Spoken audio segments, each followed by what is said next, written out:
ગુજરાતનો સૌથી મોટો સમાજ એટલે ઠાકોર સમાજ, પણ તેમના નેતાઓની સંખ્યા અને જેને મંત્રીપદ મળે છે એ લોકોને એવું ખાતું આપવામાં આવે છે એકદમ શોભાના ગાંઠિયા બરાબર. માત્ર અલ્પેશ ઠાકોર અને શંકરભાઈ ચૌધરીની વિરુદ્ધમાં સ્વરૂપજી ઠાકોરને મંત્રીપદ આપી દેવામાં આવ્યું. સ્વરૂપજી ઠાકોર જોડે જે મંત્રાલય છે તેમાં કામગીરી શું કરવાની? શું ભાજપના નેતાઓના જબ્બા સીવડાવવાના? ઇવેન સ્વરૂપજી ઠાકોરમાં પણ એટલી મોટી કોઈ એવી આવડત નથી કે સરકારમાંથી કંઈક પોતાની તરફ ખેંચીને સમાજને આપી શકે. તેમના મત જેમ કે ધારાસભ્ય પ્રવીણભાઈ માળી જોડે જે વન વિભાગવાળું ને આરટીઓ વાળું જે ખાતું છે એમાં બીજી ઘણી બધી એવી આવક છે. પ્રવીણ માળીના જે પણ વિકાસના કામો થઈ રહ્યા છે એમાં ક્યાંક બહુ મોટો ભ્રષ્ટાચાર ચોક્કસ થઈ રહ્યો છે. દરેક કારણે આવનારા સમયમાં ડીસા વિધાનસભામાં બીજા કોઈ ઠાકોર ધારાસભ્યને જો બનવું છે તો ખૂબ મુશ્કેલ હશે, કેમ કે આ બધા સ્વરૂપજી ઠાકોર ખૂબ સરળ અને સીધા માણસ રહ્યા છે, પણ મંત્રી બન્યા હોવા છતાં સમાજને કામ આવી શકે, સમાજમાં કંઈક મોટો એવો બદલાવ કરી શકે કે એમના વિસ્તારમાં કંઈક કરી શકે એવું કંઈ સ્વરૂપજી કરી શકે એમ. ઠાકોર સમાજના એક ધારાસભ્ય છે રાધનપુરના ધારાસભ્ય લવિંગજી ઠાકોર. હવે લવિંગજીની ઓળખ શું? તો કહેવાય ધારાસભ્ય તો કે નાચવાવાળા. હવે લવિંગજી ઠાકોર જોડે તમે શું અપેક્ષા રાખશો કે તેઓ કંઈ મોટું એવું સમાજનું કામ કરશે? માત્ર ભાષણ આપશે, ક્યાંક સમાજના કોઈ પ્રોગ્રામમાં નાચવા લાગી જશે, લોકો એના સ્ટેટસ મૂકશે, ખુશ થઈ જશે, બસ સમાજને આગળ. તમે ખાલી વિચાર કરો, ઠાકોર સમાજ ગુજરાતનો સૌથી મોટો સમાજ હોવા છતાં આપણને આવા મૌન ધારાસભ્યો અને સાંસદો આપણને જ કેમ મળી રહ્યા છે? ગુજરાતની રાજનીતિમાં ઠાકોર સમાજના ધારાસભ્યો 10થી 12 જેવા અને સાંસદો 3થી 4 જેવા જોવા મળે છે દર ટર્મમાં, પરંતુ ગુજરાતનો સૌથી મોટો સમાજ એટલે ઠાકોર સમાજ, પણ તેમના નેતાઓનું સંખ્યાબળ કેટલું? એકદમ ઓછું. ગુજરાતની રાજનીતિમાં સરકારમાં અને વિપક્ષમાં રહેલા ધારાસભ્યો અને સાંસદોની આજે તપાસ કરવી છે. તેમણે સમાજ માટે શું કર્યું, તેમનામાં કેટલી આવડત છે, તેમનું કેટલું મહત્ત્વ રહેલું છે, આ બધું જ આજના વિડીયોમાં ચકાસવું છે. આજના વિડીયોમાં આપણે તપાસીશું આ બધા જ નેતાઓની કુંડળી. પાટીદારને જ મુખ્યમંત્રી બનાવે છે, એના પાછળનું શું લોજિક હોય છે? કે પાટીદારની બહુમત વધારે છે એટલા માટે ધારાસભ્યો એમના જોડે વધારે છે. સંખ્યાની દ્રષ્ટિએ ઠાકોર સમાજ મોટો છે, ધારાસભ્યો નથી. પ્લસ મની પાવર પણ છે એમના જોડે. અને ત્રીજી વસ્તુ, એક ચીમનભાઈ પટેલની સરકાર જો આપને ખબર હોય તો ને એમાં કિમ્બલોપટી થિયરી હતી, અને એના પહેલાં માધવસિંહ સોલંકીની સરકારમાં એક ખામ થિયરીની રચના થઈ હતી. ખામ એટલે કે HM કે એટલે ક્ષત્રિય, હરિજન, આદિવાસી અને મુસ્લિમ, એક થિયરી હતી આવી. આના અગેન એટલે આના વિરોધમાં ભાજપની રચના થઈ, તો આપણે એવું કહી શકીએ કે પાટીદારોએ, બ્રાહ્મણોએ અને જૈનોએ ભેગા થઈને કરી. એટલા માટે મેજોરિટી એમના જોડે છે, પૈસા એમના જોડે છે. ભાજપમાં અંગત ખાને અત્યારે ચલાવવાવાળા તો એ જ છે ને, એ જ છે. ભલે અત્યારે એ ભાજપ માટે શું કહેવાય કે સવર્ણ લાઈનના નેતાઓ ગણાય છે, ભલે બીજી રીતે એમને અત્યારે આપતા હોય બીસી, બાકી એ સવર્ણ લાઈનના નેતાઓ છે ને એમની જ પકડ ભાજપમાં છે. એટલા માટે આ શક્ય છે કે બીજાને બનાવશે નહીં એમ. સૌથી પહેલાં વાત કરીએ ગુજરાત સરકારના મંત્રી સ્વરૂપજી ઠાકોર. પણ આ મંત્રી છે ના, તેઓ ગુજરાત સરકારમાં ખાદી કુટીર અને ગ્રામીણ ઉદ્યોગના રાજ્ય કક્ષાના મંત્રી છે. ગુજરાતમાં ભારતીય જનતા પાર્ટીની સરકાર 28 વર્ષોથી ચાલી રહી છે, પણ એ બધા જ સરકારોમાં તમે જુઓ તો ઠાકોર સમાજને એટલું બધું મહત્ત્વ મળ્યું નથી, ખૂબ ઓછું મહત્ત્વ મળી રહ્યું છે. ખાસ તો એમાં ધારાસભ્યોને મંત્રીપદ મળવું ખૂબ જ મુશ્કેલ હોય છે ઠાકોર સમાજ, અને જેને મંત્રીપદ મળે છે એ લોકોને એવું ખાતું આપવામાં આવે છે એકદમ શોભાના ગાંઠિયા બરાબર. એવું ખાતું કે જેમાં કશું જ કામગીરી ખાસ કોઈ એવી રહેતી નથી. એવું જ જોવા મળે છે સ્વરૂપજી ઠાકોરમાં પણ. માત્ર અલ્પેશ ઠાકોર અને શંકરભાઈ ચૌધરીની વિરુદ્ધમાં સ્વરૂપજી ઠાકોરને મંત્રીપદ આપી દેવામાં આવ્યું, પણ કેવું? માત્ર શોભાના ગાંઠિયા બરાબર. સ્વરૂપજી ઠાકોર જોડે જે મંત્રાલય છે તેમાં કામગીરી શું કરવાની? શું ભાજપના નેતાઓના જબ્બા સીવડાવવાના? ઇવેન સ્વરૂપજી ઠાકોરમાં પણ એટલી મોટી કોઈ એવી આવડત નથી કે સરકારમાંથી કંઈક પોતાની તરફ ખેંચીને સમાજને આપી શકે, તેમના મત વિસ્તારનો તેઓ ફાયદો કરાવી શકે, એમના જોડે જે મંત્રાલય છે એનાથી કોઈ એવો ફાયદો થાય એવું ક્યારેય બનતું નથી. અને જ્યારે સ્વરૂપજીની સામે જ પ્રવીણભાઈ માળીનું તમે જુઓ તો સમાજનો અને ડીસાના વિસ્તારનો કેટલો બધો બદલાવ થઈ ચૂક્યો છે અને હજી સુધી તેઓ કરી પણ રહ્યા છે. હવે અન્ય સમાજના જ્યારે આવા વખાણ થતા હશે તો એ સાંભળીને કદાચ તમને થતું છે કે યાર પ્રવીણ માળીએ વળી શું મોટો એવો વિકાસ કરી દીધો. ડીસા પાટણ હાઈવે ઉપર તમે જુઓ તો વૃક્ષો ઉખાડીને બીજી જગ્યાએ એનું રિપ્લાન્ટેશન કર્યું, એ બધા જ હવે સુકાઈ પણ ગયા છે. એટલે એમાં કોઈ મોટો એવો વિકાસ કર્યો હોય, માત્ર ભ્રષ્ટાચાર કર્યો છે એવું પણ થતું છે. તો આમાં નવાઈની વાત શું છે ખબર? જો તમે આવું વિચારતા હોય તો ક્યાંક તમે સૌથી મોટી ભૂલ કરી રહ્યા છો, તમે રાજનીતિને નથી સમજી રહ્યા.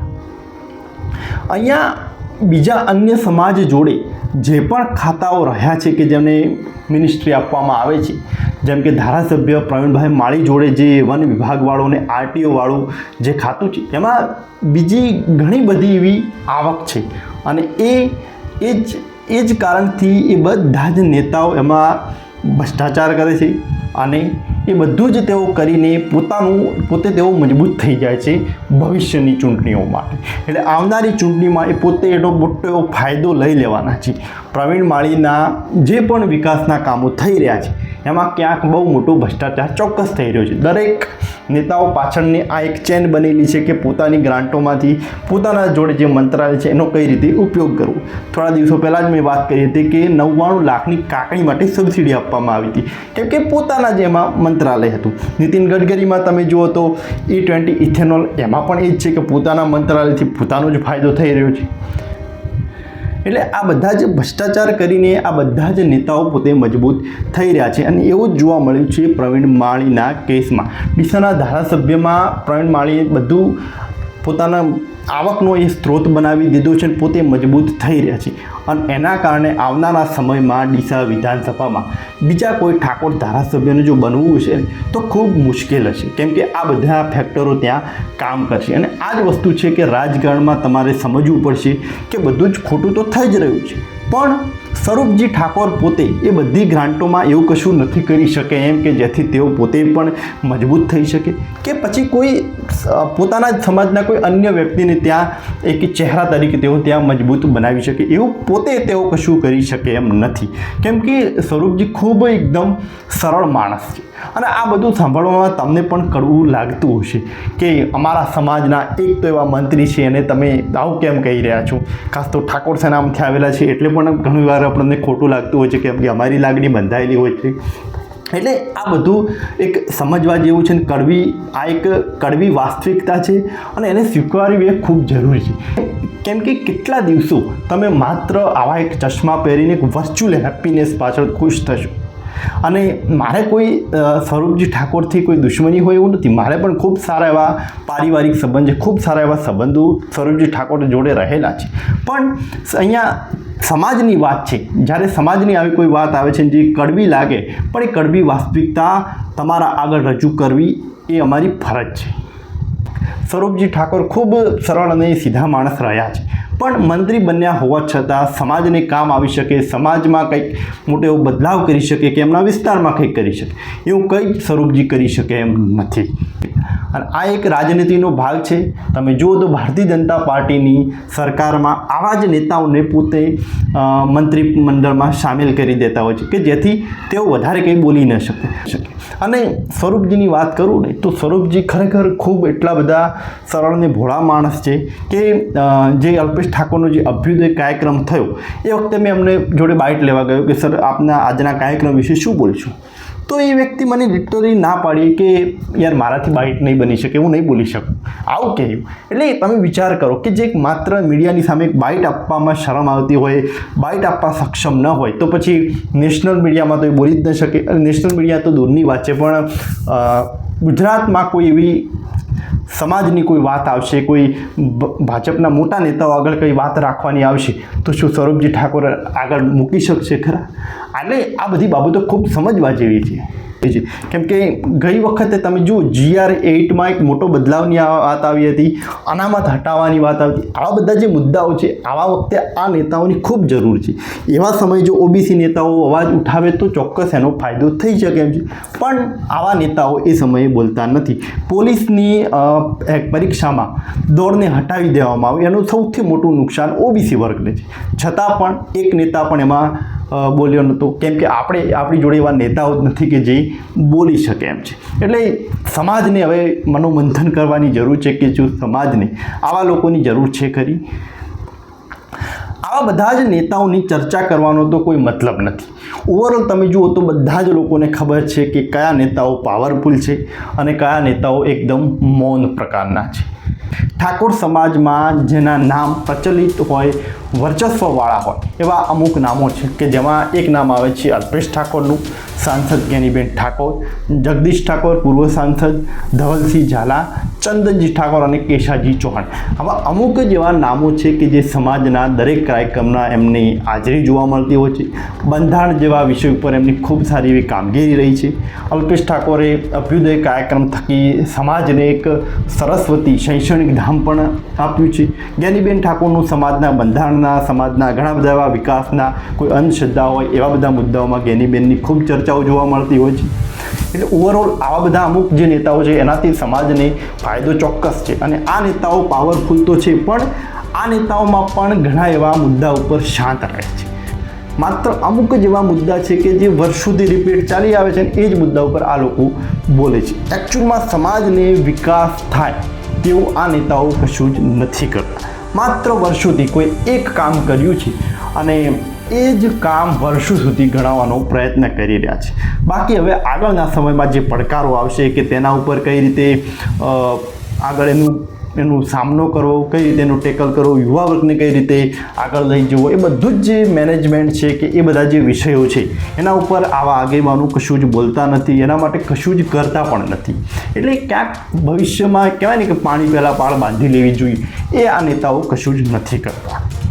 આ એક સમાજની કડવી વાસ્તવિકતા છે. ક્યારેક સાંભળવી પણ પસંદ નથી આવતી, કડવી લાગતી હોય છે, પણ એને સાંભળીને સ્વીકારવાની ખૂબ જરૂર છે કે ક્યાંક આ બધી બાબતો ખૂબ કામ આવશે ભવિષ્યમાં. કેમ કે નેતાઓ એક કામ વર્ષો સુધી ગણાવતા હોય છે અને લોકો એને તાળીઓ પાડીને એને વધાવી પણ જતા હોય છે. પણ સમજવાનું અહીંયા આ છે.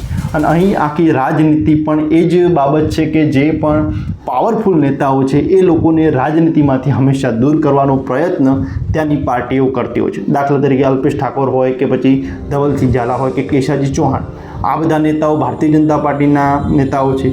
તો એમનામાં એ આવડત છે, થોડા મજબૂત છે અને તેઓ કંઈક કરી શકે એમ છે. તો એ લોકોને જો મંત્રીપદ આપવામાં આવે તો એનો સમાજને ફાયદો થાય. પણ એવા નેતાઓને ભારતીય જનતા પાર્ટી સાઈડમાં કહી દે છે, એટલે તેઓ મંત્રી મિનિસ્ટર બને એવા કોઈ એંધાણ હજી સુધી તો દેખાતા નથી. અને વાત કરીએ બીજી સાઈડ તો તમે જુઓ તો જ્ઞાનીબેન ઠાકોર હોય કે જગદીશ ઠાકોર હોય કે ચંદનજી ઠાકોર, આ બધા નેતાઓ પણ સારા એવા પાવરફુલ તો છે, પણ એ બધા નેતાઓ કોંગ્રેસમાં છે એટલે કે વિપક્ષમાં છે. અને વિપક્ષમાં એટલા સુધી પહોંચવું કે એમની જોડે કોઈ સત્તા આવે એના પણ કોઈ હજી એંધાણ દેખાતા નથી. તો ઓવરઓલ તમે જુઓ તો ઠાકોર સમાજના જે પણ ધારાસભ્યો છે એમનામાં તમે અપેક્ષાઓ શું રાખી શકો? એ ક્યાંક લગ્નમાં આવશે, ક્યાંક પ્રસંગમાં આવશે. તો એવા બધા મુદ્દાઓમાં છે. એકચ્યુઅલમાં એક સમાજમાં આખો એન્ટરપ્રિન્યોર લોકો ઊભા થાય, યુવા વર્ગ એક બિઝનેસ તરફ એક મોટા પાયે આખો એક રિવોલ્યુશન થાય એવું આ નેતાઓ કરી શકે એમ નથી. અને આ નેતાઓ જોડે તમે કોઈ એવી અપેક્ષા રાખી શકો એમ નથી. એક ઠાકોર સમાજના એક ધારાસભ્ય છે, રાધનપુરના ધારાસભ્ય લવિંગજી ઠાકોર. હવે લવિંગજીની ઓળખ શું? તો કેવાય ધારાસભ્ય તો કે નાચવાવાળા. હવે તમે વિચાર કરો, આના ઉપર તો એક કોન્ટ્રોવર્સી પણ થઈ હતી કે પાટણના ધારાસભ્ય કિરીટ પટેલે એવું કહ્યું હતું કે આપણે નાચવાવાળા ધારાસભ્ય લાવી દીધા. એના ઉપર ઠાકોર સમાજમાં ક્યાંક રોષ હતો. એ રોષ ઠીક છે કે સામાજિક રીતે તમે એને રોષ બતાવી શકો, પણ ક્યાંક મગજના એક ખૂણામાં એ તમારે વિચાર કરવું પડશે, મનોમંથન કરવું પડશે કે વાત તો સાચી છે, આપણે નાચવાવાળા ધારાસભ્ય પસંદ કર્યા છે. આપણો સમાજનો છે એનો મતલબ એવો નથી કે આપણે એવા જ ધારાસભ્યો પસંદ કરીએ, એનાથી કોઈ બેટર ચહેરાને પણ પસંદ કરી શકીએ.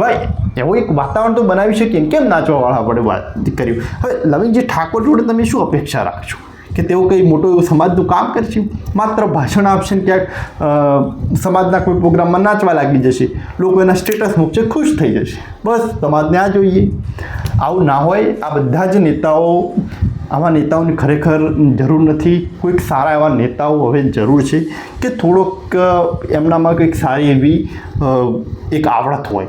પણ હવે એક મોટી લાંબી આખી યાદી આવે છે અને એ યાદીમાં અનેક એવા ધારાસભ્યો છે અને સાંસદો છે, પણ એમાંથી ઘણા લોકોને તો તમે ઓળખતા પણ નહીં હોય.